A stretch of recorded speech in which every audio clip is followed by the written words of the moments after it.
আল্লাহর একটি ধর্ম আছে, তিনি তোমাদের ধর্ম ছেড়ে আল্লাহর ধর্ম গ্রহণ করেন। তিনি শেষ জামানার এক নবীর কথা বলেছেন, যার আগমন শীঘ্রই ঘটবে। তিনি সব সত্যি বলেছেন। আমি সেই নবীর অপেক্ষায় থাকব। এই খোলা মাঠ আর এই উর্বর জমি কতটুকু তোমার আয়ত্তে থাকবে? সবকিছু যা আমাদের জন্য নির্ধারিত। তোমার জন্য তিনি যা রেখেছেন, তুমি শুধু তাই ভোগ করবে। আমি আল্লাহর কসম করে সত্যি বলছি, একটা কথাও আমি মিথ্যা বলছি না। মহান আল্লাহর একটি ধর্ম আছে, যেটা তোমাদের সব ধর্মের চেয়ে উৎকৃষ্ট একটি ধর্ম। উপস্থিত সবাই, হে মরুভূমির মানুষেরা, তোমাদের পূর্বপুরুষেরা আজ কোথায়? রোগী আর সেবকরা কোথায়? বাড়ি নির্মাণকারীরা কোথায়? সে কিসে সন্তুষ্ট হয়েছে? যার সন্তান আর অর্থের লোভ ছিল, তারা সবাই মাটির সাথে মিশে গেছে। আজ সেখানে তাদের পুরনো হাড় ছাড়া আর কোনো কিছুই অবশিষ্ট নেই। তাদের ঘর বাড়ি সবকিছু খালি পড়ে আছে, আর শরীর নিয়ে গেছে মাংস খেকো নেকড়ে। আমরা আমাদের পূর্বপুরুষদের মৃত্যু থেকে এই শিক্ষা নিতে পারি যে, মৃত্যুর হাত থেকে রক্ষা পাবার কোনো ধরনের উপায় আমাদের জানা নেই। আমি অনেক ধনী এবং গরিব আমার চোখের সামনে মরতে দেখেছি। অতীত ফিরে আসে না, এবং স্মৃতি ছাড়া মৃত ব্যক্তির আর কিছুই অবশিষ্ট থাকে না। উপস্থিত সবাই, কোথায় সামুদ আর আদ গোত্র? তাদের পূর্বপুরুষেরা কোথায়? কোথায় সেই রাজা আব্রাহা, আর কোথায় সেই আমর?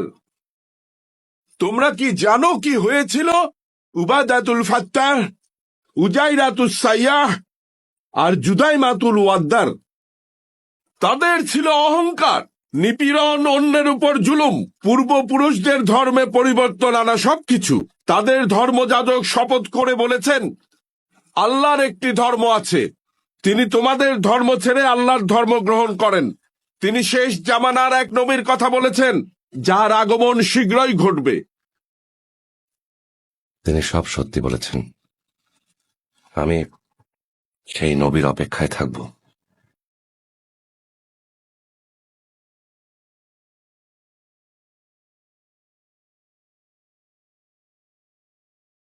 চারদিকে সব তো ঠিকঠাকই চলছে, এভাবে আবু চললে তালিব, আবু তালিব, একটা অঘটন ঘটে গেছে। মক্কা এবং কুরাইশ গোত্রের উপর বিপদ নেমে এসেছে।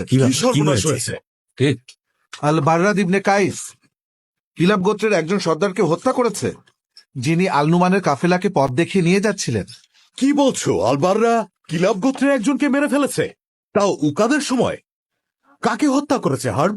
রাহালকে হত্যা করেছে। রাহালকে? কি বলছো তুমি এসব?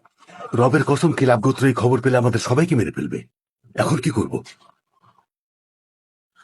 মক্কায় ফিরে চলো, এক্ষুনি মক্কায় ফিরে চলো। মোহাম্মদ, শুনতে পাচ্ছ? জলদি এসো।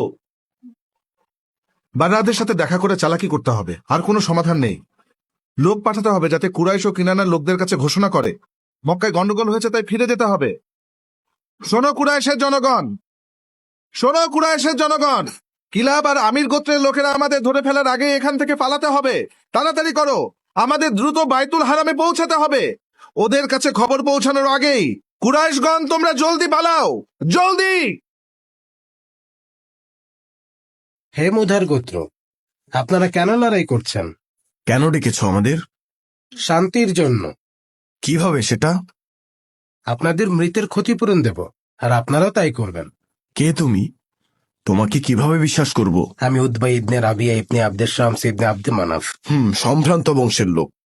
আপনারা আমাদের উপর যদি ভরসা করেন, তাহলে আমাদের একজনকে জিম্মায় রাখতে পারেন। আমরা যাকে জিম্মায় দিতে চাই তিনি হলেন হাকিম ইবনে হাজাম। এই যুদ্ধে সে তার বাবাকে হারিয়েছে। কুরাইশদের অনেক বড় বীর ছিলেন তিনি, তার ছেলেদের মতোই। আমরা জানি যে আমরা বিজয়ী। আমরা ভেঙে পড়িনি, আর আমরা কথা দিয়ে কথা রাখি। আমরা কখনোই পালিয়ে যাইনি।